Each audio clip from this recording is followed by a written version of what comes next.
नमस्कार दोस्तों, जय माता दी और आप सबका फिर से स्वागत है हमारे चैनल में।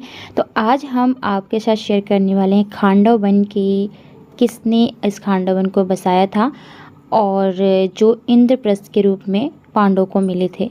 तो चलिए इस वीडियो को शुरू करते हैं।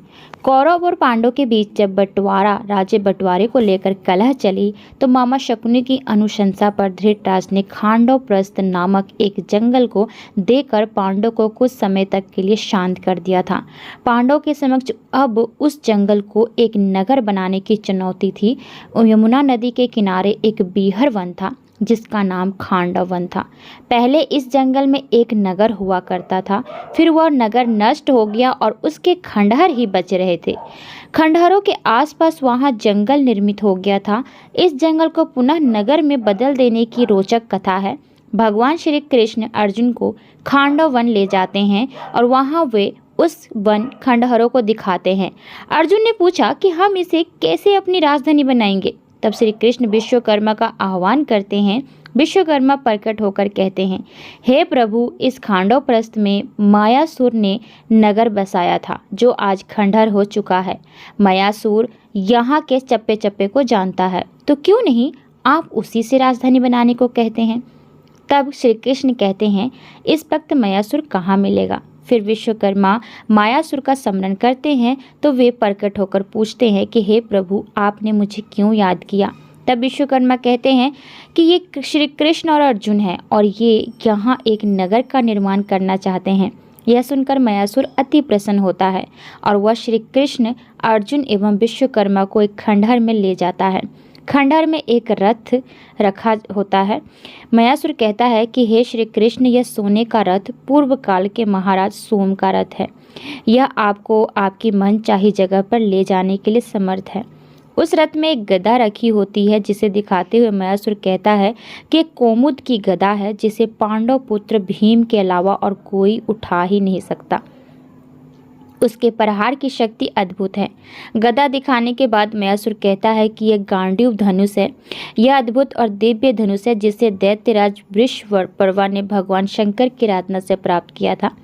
भगवान श्री कृष्ण उस धनुष को उठाकर अर्जुन को देते हुए कहते हैं, इस दिव्य धनुष पर तुम दिव्य बाणों का संधान कर सकोगे।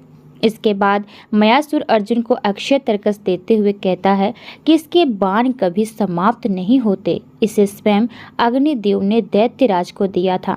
इस बीच विश्वकर्मा कहते हैं कि आज से इस समस्त संपत्ति के आप अधिकारी हो गए हैं पांडुपुत्र। अंत में श्री कृष्ण कहते हैं कि मायासुर, तुम्हारी इस कृपा का हम प्रतिदान तो नहीं दे सकते, लेकिन हम वचन देते हैं कि जब भी तुम हमें संकट काल में स्मरण करोगे तो मैं और अर्जुन तुरंत ही वहां पहुंच जाएंगे। मायासुर यह सुनकर प्रसन्न हो जाता है। बाद में विश्वकर्मा और मायासुर मिलकर इंद्रप्रस्थ नगर को बनाने का कार्य करते हैं। इंद्रप्रस्थ का नाम भगवान इंद्र पर रखा गया क्योंकि इस नगर को इंद्र के स्वर्ग की तरफ बसाया गया था। भगवान कृष्ण ने विश्वकर्मा से भगवान इंद्र के स्वर्ग के समान एक महान शहर का निर्माण करने के लिए कहा था। विश्वकर्मा ने इस नगर में दिव्य और सुंदर उद्यान और मार्गों का निर्माण किया था। तो मायासुर ने इस राज्य में मय सभा नामक भ्रमित करने वाला एक भव्य महल बनवाया था। इस तरह इंद्रप्रस्थ जो पूर्व में खांडवप्रस्थ था को पांडव पुत्रों के लिए बनवाया गया था। यह नगर बड़ा ही विचित्र था। खासकर पांडव का महल तो इंद्रजाल जैसा बनाया गया था। द्वारिका की तरह ही इस नगर के निर्माण के कार्य में मय दानव और भगवान विश्वकर्मा ने अथक प्रयास किए थे, जिसके चलते ही यह संभव हो पाया था। जब पांडव और उनके चचेरे भाई कौरव के बीच संबंध बिगड़ गए तो कौरवों के पिता धृतराष्ट्र ने पांडव को यमुना किनारे खांडवप्रस्थ का क्षेत्र दे दिया। वहां उन्होंने जलाशयों के गड्ढों से घिरे हुए एक नगर को बनाया और उसकी रक्षात्मक प्राचीरें बनाई। धृतराष्ट्र के कथनानुसार पांडवों ने हस्तिनापुर से प्रस्थान किया। आधे राज्य के आश्वासन के साथ उन्होंने खांडवप्रस्थ के वनों को हटा दिया। उसके उपरांत पांडवों ने श्री कृष्ण के साथ मय दानव की सहायता से उस शहर का सौंदर्यीकरण किया। वह शहर एक द्वितीय स्वर्ग के समान हो गया। यहाँ से दुर्योधन की राजधानी लगभग 45 मील दूर हस्तिनापुर में ही रही। आज हम इसे दिल्ली कहते हैं। वहीं प्राचीन काल में इंद्रप्रस्थ था। दिल्ली के पुराने किले में जगह जगह सिलवटों पर लगे इन वाक्यों को पढ़कर यह सवाल जरूर उठता है कि पांडवों की राजधानी इंद्रप्रस्थ कहाँ थी।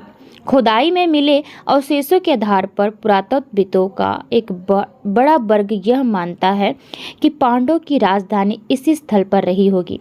यहाँ खुदाई में ऐसे बर्तनों के अवशेष मिले हैं जो महाभारत से जुड़े अन्य स्थानों पर भी मिले हैं। दिल्ली में स्थित सारवल गांव में 1328 ईस्वी का संस्कृत एक अभिलेख प्राप्त हुआ है। यह अभिलेख लाल किले के संग्रहालय में मौजूद है। इस अभिलेख में इस गांव के इंद्रप्रस्थ जिले में स्थित होने का उल्लेख है। तो उम्मीद करती हूँ कि आज की वीडियो आप सबको पसंद आई होगी। तो मिलते हैं आपसे अगली वीडियो में, तब तक के लिए आज्ञा दीजिए। राधे।